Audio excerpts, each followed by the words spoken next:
Welcome to the Reconnection Club podcast, the show that helps parents heal troubled relationships with their adult sons and daughters. I'm your host, psychotherapist Tina Gilbertson. Each week, I'll offer you compassion, clarity, and personal development tips designed to help you reconnect, not only with your child, but with yourself. Now let's get started. One of the weirdest things about being estranged from your adult child or children is having to ask them questions you never anticipated. Is it okay to send gifts for Christmas? Will I be welcome at your graduation? Can I send you a birthday card? It's hard for most parents to imagine asking permission for those sorts of things, and yet estrangement sometimes seems to require it. Asking permission can actually be part of a successful reconnection plan, because it demonstrates respect for your child as an adult. More than other words can convey, asking permission says, I know that you are a separate individual with your own needs and feelings that may be different from mine, and I acknowledge and respect the person you are.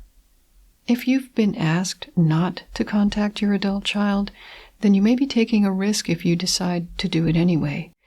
But if you believe it might be worth it, there is a specific way I recommend asking permission for whatever it is you're wanting to do. Normally, with people who are not estranged, you might use language like, would it be okay if? Is it all right if? Is it possible for us to?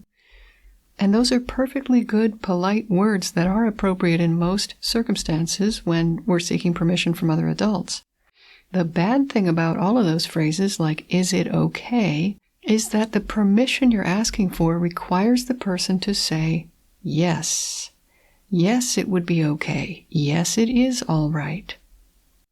The main problem with asking for a yes is, what do you do if you don't get any answer? If you're asking for something from someone who's asked for no or reduced contact, silence almost certainly does not equal yes. So keep in mind that getting no response from an estranged adult child is not the same as getting permission. Assuming you have some sort of no contact request in place, your child seems to have said no already to any form of contact, including texts and gifts. To figure out whether you received a no contact request, there's a link in the show notes to a helpful article called What Does a No Contact Request Sound Like? If you ask someone who wants no contact for a yes, using language like, is it okay, you create two situations you don't want. First, you might come across as disrespecting your child's needs or wishes, something you certainly don't want to do. It's hard to imagine any estrangement being made better by that. Second, if you don't get an answer to your question, which is often the case, then you'll have no idea what to do. You'll be in the same confused and anxious place where you started.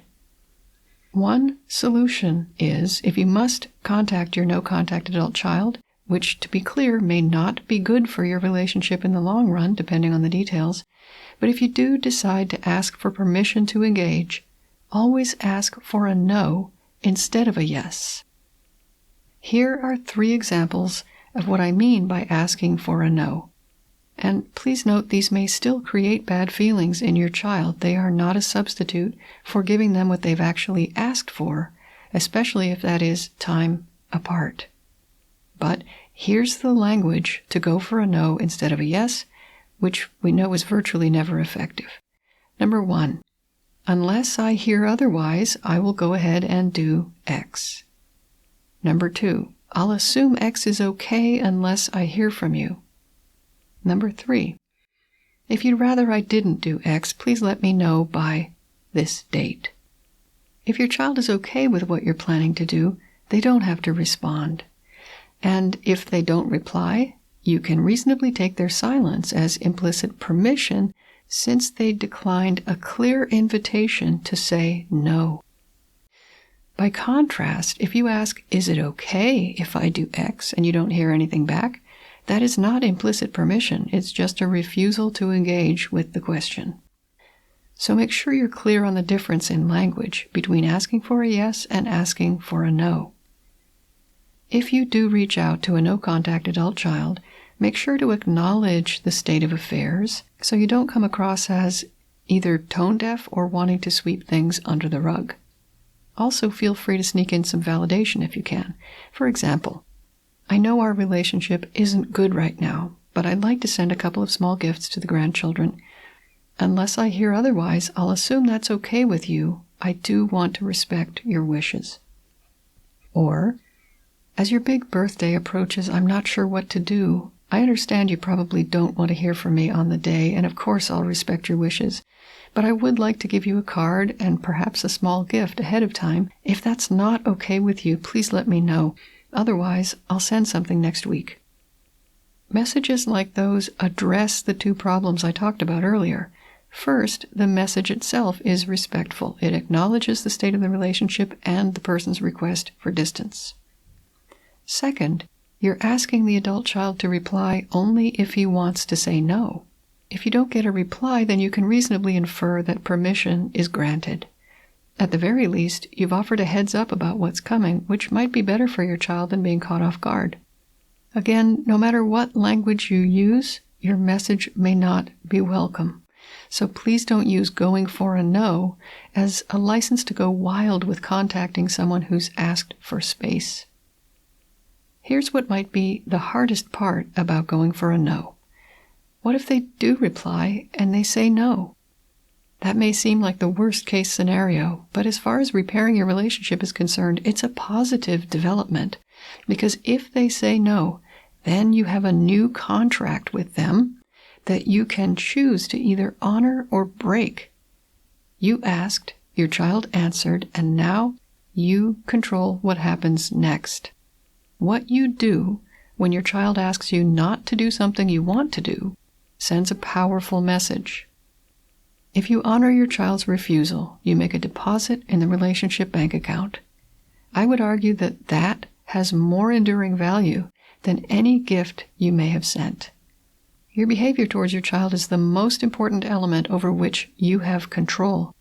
You can choose to give them a gift they actually want, which in some cases is time. If you think it's better not to ask at all and just do whatever you feel like doing, you will miss the opportunity to make a repair even while the relationship is distant. So, if you must make a request of your estranged adult child, always acknowledge the breach and use language like, "Let me know if you'd rather I didn't." And now I'll go for a no from you. I'm going to assume you found this episode helpful unless you tell me otherwise. Until next time, remember that you are a loving, lovable, and still growing human being, so please take good care of yourself. Bye for now. If you've enjoyed this episode of the Reconnection Club podcast, I invite you to check out reconnectionclub.com. The Reconnection Club is for parents at any stage of estrangement from their adult, child, or children. So whether you've just realized there's trouble between you, you've been living with estrangement for years, or you're newly reconciled but still walking on eggshells, the Reconnection Club is your essential resource for information, support, and continued personal growth. With our courses and workshops, expert interviews, monthly Q&A calls, and a friendly, active community, the Reconnection Club is a wonderful place to be for anyone suffering the pain of estrangement from an adult, child, or children. So check it out at reconnectionclub.com.